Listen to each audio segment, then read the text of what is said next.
Class. Welcome in social science class. Today we will continue our chapter 9, what is democracy and why democracy. In our previous lecture we have done the case study of China and Mexico, and in which we have studied that how they are democratic and how they conduct the elections, and we all know that the way they choose are not democratic. So the feature of democracy is a democracy must be based on free and fair elections. Note this important lines. A democracy must be based on a free and fair elections where those currently in powers have a fair chance of losing. जनाब परवेज़ मुशर्रफ और जो China की party का हमने पढ़ा है कि China के अंदर सिंगल कम्युनिस्ट पार्टी है और हर बार वही इलेक्शन में पार्टिसिपेट करती हैं और वही जीतती हैं। तो यहाँ पर क्वेश्चन बेटा राइज होता है कि उनको फिर इलेक्शन करवाने की क्या ज़रूरत है। वहाँ पर छोटी छोटी पार्टीज़ हैं, लेकिन सबसे बड़ी पार्टी जो है वो कम्युनिस्ट पार्टी है, और वो दूसरे कैंडिडेट्स भी मान लो जो इंडिपेंडेंट कैंडिडेट है वो जीत जाते हैं, तो उनकी अकेले की कोई वैल्यू नहीं। यानी लार्ज स्केल पर नेशनल लेवल पर बड़ी कोई पार्टी नहीं है, छोटी पार्टी हैं जो रीजनल एरियाज़ में रूल करती हैं, लेकिन वो भी अकॉर्डिंग टू कम्युनिस्ट पार्टी जो है काम करती हैं बेटा। और हमने नेक्स्ट एग्जांपल में ये फ़िजी और एस्टोनिया और सऊदी अरब का एग्जांपल पढ़ा था, और इसमें से भी एक फ़ीचर निकल कर आती थी, उसको भी नोट कर लेंगे। In a democracy each adult citizen must have one vote and each vote must have one value. सबसे पहले हमने पढ़ा कि डेमोक्रेसी में इलेक्शन होने चाहिए, रेगुलर इन टर्म में होने चाहिए, और फिर इलेक्शंस में लोगों के पास अल्टरनेट होना चाहिए पार्टी को चूज़ करने का। चाइना में कोई अल्टरनेट नहीं था और पाकिस्तान में रेफरेंडम करवा दिया परवेज़ मुशर्रफ ने। मैक्सिको में 6 इयर्स के बाद इलेक्शन होते हैं और वहाँ पर जो गवर्नमेंट ऑफिशियल्स हैं वो भी पूरे एफर्ट्स करते हैं कि पीआरआई को वोट मिले। अब यहाँ पर दोनों जो स्टोरीज़ हैं उनका कंक्लूज़न निकलता है कि डेमोक्रेसी बेस्ट वही है जिसमें फ्री और फेयर इलेक्शन होते हैं, पार्टीज़ को डर होता है हारने का, और इसके अलावा जो वोटिंग होती है उसमें हर वोट की अपनी एक वैल्यू होती है। तो ये भी फीचर है बेटा कि डेमोक्रेसी में क्या होता है, each adult citizen must have one vote and each vote have one value. Clear हो गया सबको।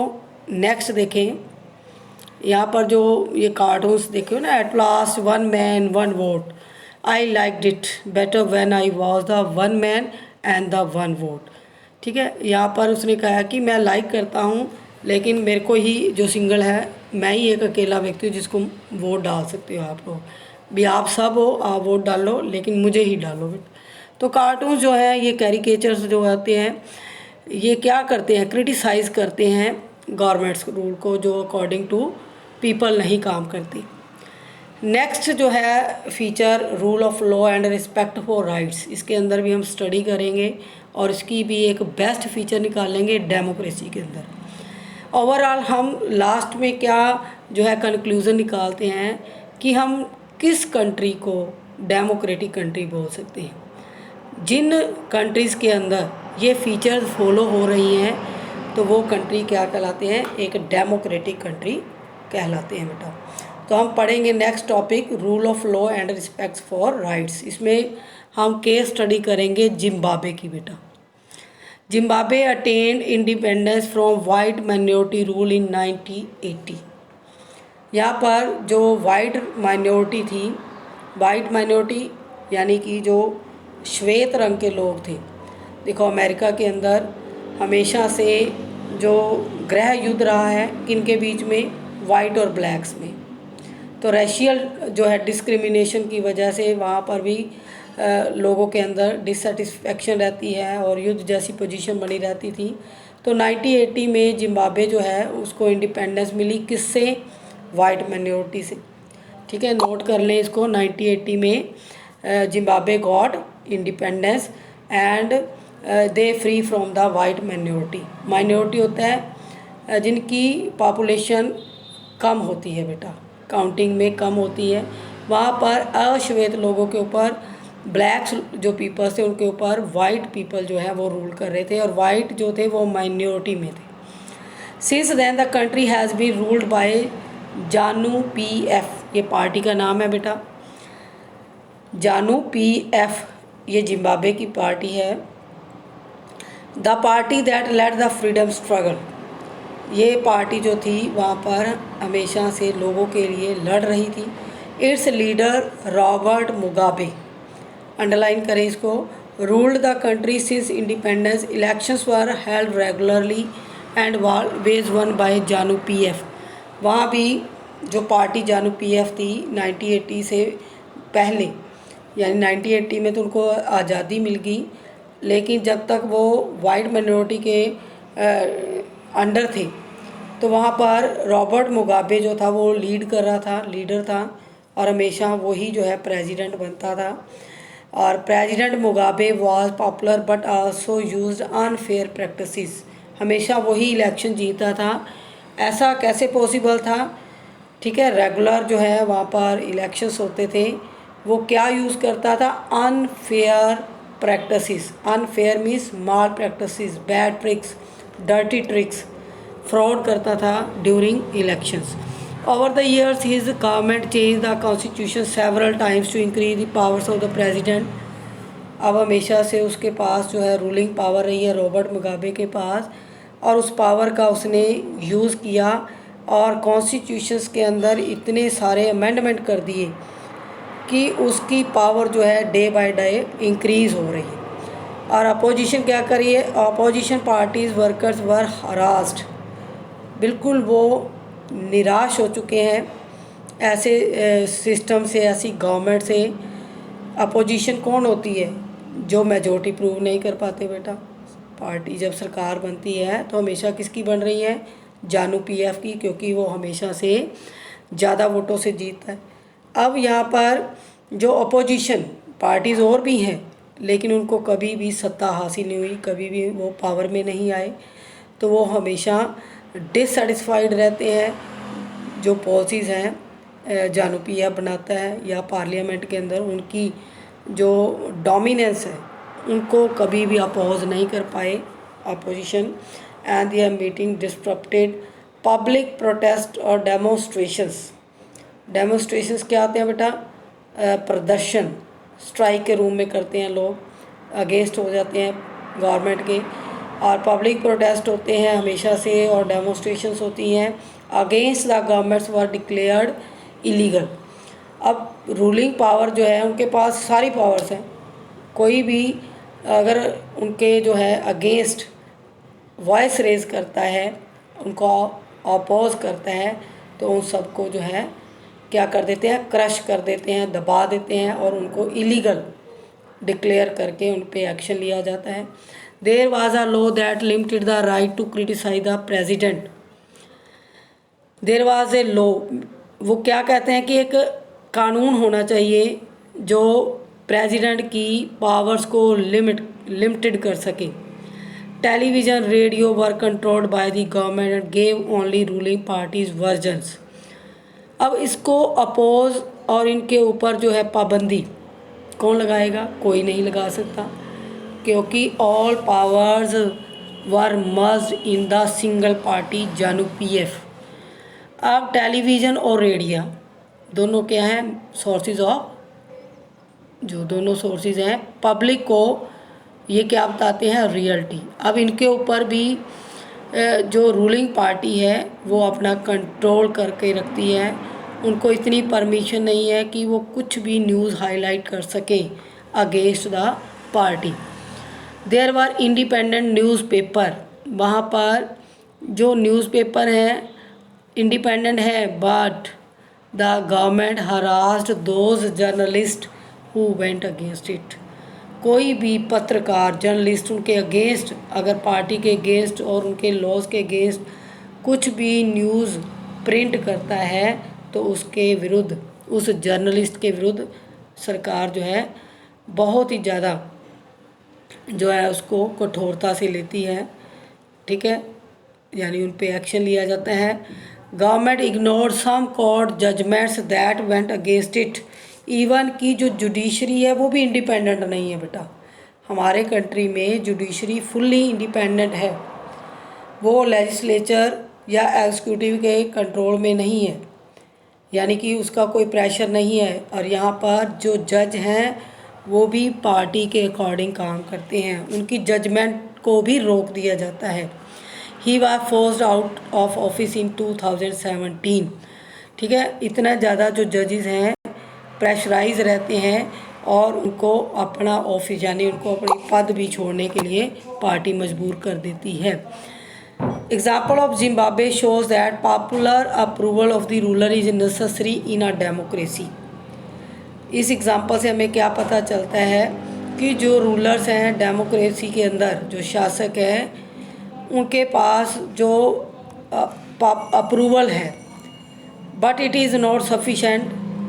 अप्रूवल किस चीज़ की है कि लोगों ने उनको राइट दे दिया है कि वो रन करें जो सिस्टम है देश का, ठीक है। और popular governments can be under democratic, popular leaders can be autocratic.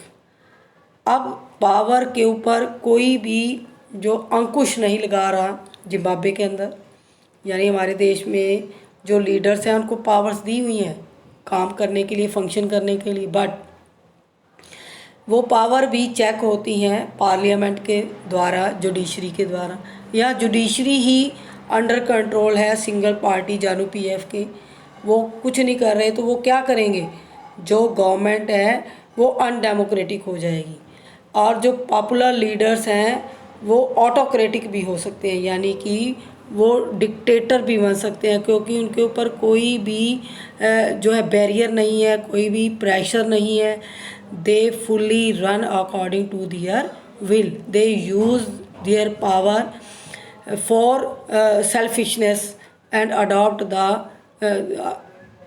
and popular their powers between the peoples. If we wish to access a democracy, अगर हम डेमोक्रेसी की बात कर रहे हैं, it is important to look at the elections. जो हमने ये केस स्टडी की है उसके अंदर हम इलेक्शंस जो है वो मेजर रोल प्ले करते हैं बेटा। अगर इलेक्शंस हो रहे हैं और अच्छे लीडर्स इलेक्ट हो जाते हैं तो वो क्या करेंगे, अपनी पावर को पब्लिक के लिए यूज़ करेंगे, डेवलपमेंट वर्क्स के लिए करेंगे। अब यहाँ पर हमने ऐसे एग्जांपल पढ़े हैं कि जो सिंगल पार्टीज़ हैं वो क्या कर रही हैं, लार्ज मास को डोमिनेट कर रही हैं, उनके ऊपर अपनी पावर को मिस यूज़ कर रही हैं। तो यह इम्पॉर्टेंट है कि जो इलेक्शंस हैं उनको प्रॉपर फ्री और फेयर रन होना पड़ेगा, but it is equally important to look before and after the elections.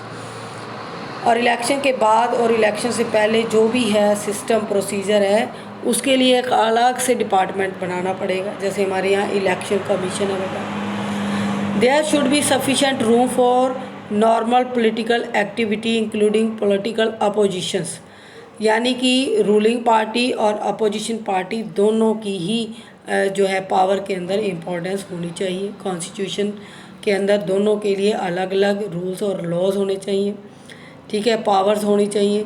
In that period before election this require that the state should respect some basic rights of the citizens, और citizens के rights भी जो हैं उनको भी जो है avoid नहीं हो, इसलिए पूरा ध्यान रखा जाना चाहिए। They should be free to think, to have opinion. Free और फेयर इलेक्शन में हमने रीड किया था कि जो वोटर्स हैं वो फ्री होने चाहिए और इलेक्शन का जो प्रोसीजर है वो फेयर होना चाहिए बेटा।